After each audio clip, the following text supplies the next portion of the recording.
నమస్తే. ప్రస్తుతం మనతో పాటు ఉన్నారు ప్రముఖ ఆస్ట్రాలజర్ సుభాష్ శర్మ గారు. నమస్తే అండి. సుభాష్ గారు, ప్రస్తుతానికి జూబ్లీ హిల్స్ బై ఎలక్షన్స్ నడుస్తూ ఉన్నాయి. కాంగ్రెస్ నుంచి నవీన్ యాదవ్ గారు ఉన్నారు, బీఆర్ఎస్ నుంచి మాగంటి సునీత గారు ఉన్నారు, అలానే బీజేపీ నుంచి లంకా దీపక్ గారు ఉన్నారు. ఏం చెప్తారు, ఎవరు విన్ అయ్యే అవకాశాలు ఉన్నాయి? ప్రస్తుత పరిస్థితుల రీత్యా కనుక చూసుకుంటే అది అనుకోకుండా జరిగిన ఒక సంఘటన ద్వారా బై ఎలక్షన్స్ రావడం జరుగుతూ ఉంటుంది. అయితే దీని కారణం చేత ఇప్పుడున్నటువంటి పరిస్థితుల రీత్యా అంటే అన్ని ఒక కోణంలో చూస్తే గనక బీఆర్ఎస్ వచ్చేటటువంటి అవకాశాలు చాలా మట్టుకు కనిపిస్తున్నాయి. అంటే నేను పార్టీ పరంగా చెప్తున్నాను, వ్యక్తి పరంగా కాకుండా పార్టీ పరంగా. ఎందుకంటే ఇది పార్టీకి అనుగుణంగా ఉండేటటువంటి వ్యక్తులు చాలా మంది ఉంటారు. ఇక్కడ పార్టీని దృష్టిలో పెట్టుకోవాలి, వ్యక్తిని దృష్టిలో పెట్టుకోవాలి. కాబట్టి పార్టీ అనుగుణంగా అయితే బీఆర్ఎస్ పార్టీ ఎక్కువగా పుంజుకునేటటువంటి అవకాశం, ఒకవేళ ఇప్పుడున్నటువంటి తరహాలో చూస్తే బీఆర్ఎస్ పార్టీ వచ్చేటటువంటి అవకాశాలు అయితే ఖచ్చితంగా కనిపిస్తున్నాయండి. అంటే సాధారణంగా కుటుంబంలో ఎవరైనా వ్యక్తి మరణించినప్పుడు ఆ స్థానానికి బై ఎలక్షన్స్ వచ్చినప్పుడు ఇంతకు ముందు అంటే పాత కాలంలో మనం చెప్పినట్లయితే కుటుంబ సభ్యులకి ఇచ్చేవాళ్ళు. అవునండి, కుటుంబ సభ్యులకి ఇచ్చేవాళ్ళు. ఎవరు విల్లింగ్ గా ఉంటే వాళ్ళకి ఇచ్చేసేవారు. అవునండి. బట్ ఇప్పుడు రాజకీయాలు మారిపోయాయి. అవునండి, అవును. ఇప్పుడు ఆ స్థానాల్లో కూడా పోటీ మొదలైంది. అంటే పోటీ ఎందుకు మొదలైందంటే ఇప్పుడున్నటువంటి రాజకీయాలు ఎలా ఉన్నాయంటే నాకు ఎందుకు ఇవ్వట్లేదు, నాకు ప్రజాదరణ లేదా, లేదా నాకు డబ్బులు లేవా, లేదా నాకు సంఘంలో గౌరవ మర్యాదలు లేవా, పోటాపోటీగా పార్టీ సభ్యులే వచ్చేస్తున్నారు. పార్టీ సభ్యులే ఏకమైనప్పుడు అక్కడ ఏమవుతుంది, మీరందరూ నిల్చోండి, ప్రజలు ఎవరిని ఎన్నుకుంటే వాళ్లకు పదవి దక్కుతుంది అనే తరహాలో నాయకులు ఉంటారు. వీళ్ళు కింది స్థాయి వాళ్ళు ఏం చేస్తారు అని అంటే ఎవరికి ఇవ్వకపోయినా అక్కడ ఏమవుతుంది అని అంటే కనుక ఈర్ష్య, అసూయ, ద్వేషం పెరిగిపోయి వేరే పార్టీలకు వెళ్ళిపోవడమా, లేదా ఉన్న పార్టీనే అంటే తమ పరువును తామే పోగొట్టుకోవడమా, ఇలాంటివి ఎన్నో జరిగేటటువంటి అంశాలు రాజకీయాలు చాలా రకాలుగా ఉంటాయి. కాబట్టి అక్కడ ఏమవుతుందంటే మీరందరూ ఇంతమంది సభ్యులు ఉన్నారు, ఈ ఇంతమంది సభ్యుల్లో మీరందరూ ఒక కోటికి చేరుకొని ఎవరినైనా ఒకళ్ళు ఎన్నుకొని ప్రజలు ఎవరినైతే ఎన్నుకుంటారో వాళ్ళు గెలుస్తారు అనేటటువంటి అంశంతో రాజకీయ నాయకులు ఏం చేస్తారంటే వాళ్ళ తరహాలో వాళ్ళ స్థాయిలో ఒక్కొక్కరు నిలబెట్టేటటువంటి అవకాశాలు ఉంటాయి. అలా నిలబెట్టేటటువంటి తరహాలో ఇప్పుడున్నటువంటి తరహా ఏమిటి అంటే బీఆర్ఎస్ పార్టీ ఎక్కువగా అవకాశం పుంజుకునేటటువంటి అవకాశం చాలా మట్టుకు ఖచ్చితంగా కనిపిస్తుందండి. అండ్ ప్రస్తుతానికి తెలంగాణలో కాంగ్రెస్ పార్టీ అధికారంలో ఉంది కాబట్టి ఇప్పుడు ఆ భూమి ఉంటుంది, ఇంకా చాలా టైం ఉంది ఎన్నికలకి. కాబట్టి ఈ సమయంలో ఎటువంటి ఏమైనా జరిగినప్పుడు ఏ పార్టీ అధికారంలో ఉంటే వాళ్ళకి సంబంధించిన వ్యక్తులే చాలా తొందరగా విజయం సాధించడం మనం చూస్తూ ఉంటాం. అలా అనుకుంటే నవీన్ యాదవ్ గారికి కూడా అవకాశం ఉంటుంది. కాకపోతే ఇప్పుడున్నటువంటి తరహా ఏంటంటే బీఆర్ఎస్కి అలాగే కాంగ్రెస్కి ఉన్నటువంటి తేడా ఏంటంటే ఇప్పుడు అధికారంలో ఉన్నటువంటి పార్టీ మీద నెగిటివ్ ఇంపాక్ట్ చాలా ఎక్కువైపోయిందండి. మీరు సర్వే చేసినా కూడా మీకు అదే కనిపిస్తూ ఉంటుంది. ఈ నెగిటివ్ ఇంపాక్ట్ మరొకరికి పాజిటివ్ అయిపోతూ ఉంటుంది. ఒక మనిషి మంచితనం ఇంకోరికి చెడ్డతనంగా కనిపిస్తుంది, ఒకరి చెడ్డతనం ఇంకోరికి మంచిలా అనిపించేటటువంటి అవకాశాలు జరుగుతూ ఉంటాయి. అలాగే ఇప్పుడు గతంలో ఏం జరిగిందండి, బీఆర్ఎస్ పార్టీ మీద ఉన్నటువంటి ద్వేషంతో కాంగ్రెస్ని గెలిపించారు.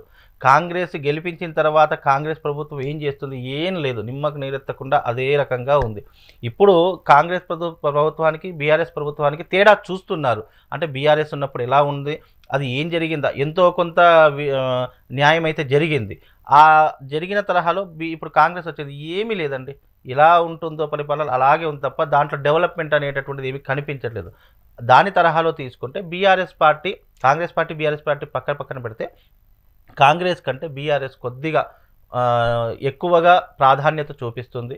అలాగే బీఆర్ఎస్ పార్టీ వాళ్ళు వస్తే ఏదో ఒక మంచి జరుగుతుంది అని ప్రజల ఉద్దేశంలో ఉంది. కాబట్టి కాంగ్రెస్ కొద్దిగా తగ్గుముఖం పట్టేటటువంటి అవకాశం ఉంటుంది.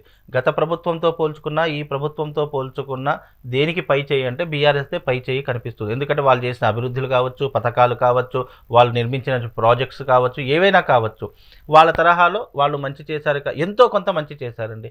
ఇప్పుడున్న కాంగ్రెస్ ప్రభుత్వం ఇంకా పుంజుకునే అవకాశం ఉందా, లేదా రానున్న రోజుల్లో చేస్తారా అనేటటువంటిది తెలియదు. కానీ ఇప్పుడున్నటువంటి ప్రజెంట్ సిచ్యువేషన్లో బీఆర్ఎస్ ప్రభుత్వం అనేటటువంటిది ఎక్కువగా ఈ యొక్క గెలిచేటటువంటి అవకాశం కనిపిస్తుందండి. అలా అని చెప్పి మనం బీజేపీని కూడా తక్కువ చేసే పరిస్థితుల్లో లేవు. 100% బీజేపీ 100% పుంజుకునేటటువంటి, అది ఎక్కడ మనకి ఎప్పుడైనా చూడండి సెంట్రల్ గవర్నమెంట్ బీజేపీ ఉంటుంది, దాన్ని ఢీ కొట్టేటటువంటి వారు ఎవరూ లేరు. కానీ స్టేట్కి వచ్చేసరికి ఎక్కువ ప్రాధాన్యత ఏంటి అని అంటే స్టేట్లో ఉన్నటువంటి వాళ్ళకు అలాగే ఇక్కడ ఉన్నటువంటి కార్యకర్తలకు ప్రాధాన్యత ఎక్కువగా ఇస్తుంది. కాబట్టి స్టేట్కి సెంట్రల్కి చాలా డిఫరెన్స్ ఉందండి. మన కాంగ్రెస్ పార్టీ కదా అధికారంలో ఉంది ఇప్పుడు. అవును, అలాగే ప్రాంతీయ పార్టీ కాకపోయినా మన స్టేట్కి కాంగ్రెస్ పార్టీ, సెంట్రల్లో కాదు కదా.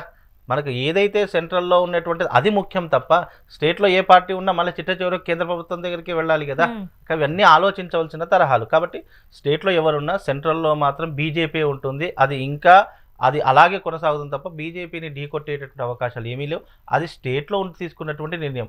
అదే కేంద్ర ప్రభుత్వం కానీ సెంట్రల్ గవర్నమెంట్ కానీ అది మన దేశవ్యాప్తంగా తీసుకునేటటువంటి నిర్ణయం. దేశానికి స్టేట్కి చాలా డిఫరెన్స్ ఉంది కదండి. కాబట్టి ఇవన్నీ కోణాల్లో ఆలోచించాల్సినటువంటి అంశాలండి. అండ్ మరీ ముఖ్యంగా ఇప్పుడు మనం కాంగ్రెస్, బీజేపీ, బీఆర్ఎస్ ఇవి చూస్తూ ఉన్నప్పుడు పార్టీల పరంగా మాట్లాడుకున్నాం. ఒక్కొక్కసారి లక్ కలిసి వస్తూ ఉంటుంది. 100%. అండ్ జూబ్లీ హిల్స్ ఆ ప్రాంతం అంతా కూడా నవీన్ గారు, శ్రీనివాస్ యాదవ్ గారికి చాలా పెద్ద పేరు. ఎందుకంటే వాళ్ళు బస్తీల్లో తిరిగి వాళ్ళతో మాట్లాడిన అనుభవం. మనకి మాగంటి గోపీనాథ్ గారు కూడా అందుకే విన్ అవుతూ ఉంటారు. ఆయనకి ఎప్పుడు కూడా అక్కడ పనిచేసే గల్లీలో ఉండే వాళ్ళతో చాలా సాన్నిహిత్యం ఉంటుంది. డౌన్ టు ఎర్త్ ఉన్నటువంటి వ్యక్తి. వాళ్ళే ఆయన ఎప్పుడు కావాలని నెగ్గించుకుంటారు. వాస్తవమే. ఇంకోటి ఏంటంటే మీరు అన్నట్టుగా గత వైభవం రావాలి అని అంటే గనక ఈ కుటుంబ సభ్యులకి ఇస్తే కొంచెం వాళ్ళకు కూడా సపోర్టింగ్గా ఉండేటటువంటి అవకాశాలు ఉండేటటువంటివి. కానీ ఇప్పుడు పరిస్థితులన్నీ చేంజ్ అయ్యాయి. పరిస్థితులు మన చేతిలో లేవు. కాబట్టి రాజకీయం ఎప్పటికప్పుడు రూపు చెందేటటువంటి అవకాశం, ఎప్పుడెప్పుడు మార్పు చెందేటటువంటి అవకాశాలు చాలా మట్టుకు కనిపిస్తాయి.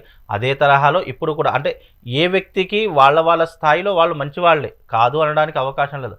కానీ అకార్డింగ్ టు ఆస్ట్రాలజీ చూసుకున్నా, లేదు కొన్ని రకాలైనటువంటి ఈ పార్టీల పరంగా చూసుకున్నా కొంతవరకు బీఆర్ఎస్ పార్టీకి మద్దతు ఎక్కువగా దొరికేటటువంటి అవకాశాలు కనిపిస్తూ ఉండేటటువంటి లక్షణాలు ఎక్కువగా కనిపిస్తాయి. అందుకే ఆ తరహాలో చెప్పాను తప్ప ఇక్కడ పోనీ జాతకాలు చూసుకుందాం. మీరు అన్నారు లక్ అనేటటువంటిది ఎలా చూస్తాము? అసలు అదృష్ట యోగం అనేటటువంటిది అకార్డింగ్ టు ఆస్ట్రాలజీ చూస్తాం. ఇప్పుడు వాళ్ళు కేవలం నేను వ్యక్తిపరంగా చూస్తున్నాను, ప్లస్ పార్టీ పరంగా చూస్తాను. వాళ్ళ డేట్ ఆఫ్ బర్త్ కానీ వాళ్ళ జాతకాలు కానీ మన దగ్గర లేవు కదండి.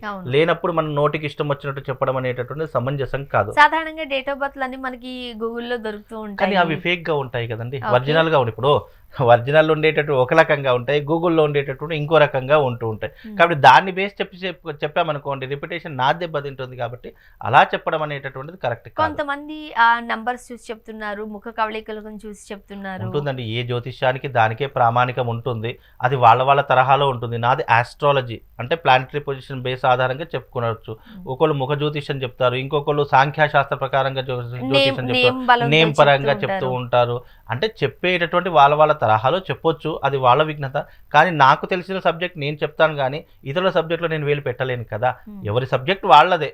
డాక్టర్ పనే చేయాలి, యాక్టర్ పనే చేయాలి, బ్రాహ్మణుడు పనే చేయాలి తప్ప అన్ని విషయాల్లో వేలు పెట్టకుండా ఉంటే చాలా బాగుంటుంది. నాకు తెలిసి అయ్యా గురుగారు నాకు ఇప్పుడు నేను ఈ ఎలక్షన్లో నిలబడుతున్నాను, నేను గెలుస్తారా లేదా, నా డేట్ ఆఫ్ బర్త్ ఇది, నా ఖచ్చితమైనటువంటి టైం ఇది అని చెప్తే అప్పుడు గెలుస్తారా లేదా అనేటటువంటిది చెప్పడానికి అవకాశం ఉంటుంది తప్ప వీళ్ళ డేట్ ఆఫ్ బర్త్ గూగుల్లో ఇది దొరికింది కదా గెలుస్తారని చెప్పి ఓడిపోయారు అనుకున్నప్పుడు నా పరిస్థితి ఏంటి? మీరు చెప్పేది ఫేక్ అని చెప్పేసి వెంటనే ట్యాగ్లైన్ పెట్టేస్తారు. కాబట్టి అది నాకు ఇష్టం లేదు. ఏదైనా కూడా పార్టీ పరంగానే నేను చెప్తున్నాను. అదేదో మళ్ళీ పార్టీ పరంగా చెప్పానని చెప్పేసి నేనేదో బీఆర్ పార్టీకి మద్దతు అని చెప్పేసి బీజేపీకి ఎగ్నెస్ట్ అని ఇలా కాదు. అంటే ఇప్పుడున్న తరహాలో స్టేట్లో చూసుకుంటే, హైదరాబాద్లో చూసుకుంటే బీఆర్ఎస్ పార్టీకి కొద్దిగా మంచి భవిష్యత్తు ఉండబోతుంది. రాబోయే రోజుల్లో కూడా నేను ఇప్పుడే చెప్తున్నాను, రాబోయే రోజుల్లో కూడా బీఆర్ఎస్ఏ వస్తుంది, మళ్ళీ కాంగ్రెస్ రాదు. ఇది రాసి పెట్టుకోండి. అలాగే బీజేపీ అనేటువంటి సెంట్రల్లోనే చక్రం తిప్పుతుంది తప్ప స్టేట్లో అయితే చక్రం తిప్పేటటువంటి అవకాశం చాలా తక్కువ శాతంలో ఉన్నాయి. ఇంకా ఒక 10-15 ఏళ్ళు గడిస్తే బీజేపీ వస్తుందేమో, కానీ ఇప్పుడున్న తరహాలో ఒక 10 ఏళ్ల వరకు అయితే బీజేపీ సెంట్రల్లో అయితే చక్రం తిప్పలేదు. Okay, so thank you so much అండి సుభాష్ శర్మ గారు. మేబీ మీరు అన్నట్టుగా బీఆర్ఎస్ అధికారంలోకి వచ్చే అవకాశాలు ఎక్కువగా ఉన్నాయంటున్నారు. చూద్దాం ఏం జరగబోతుంది. తప్పకుండా. Thank you.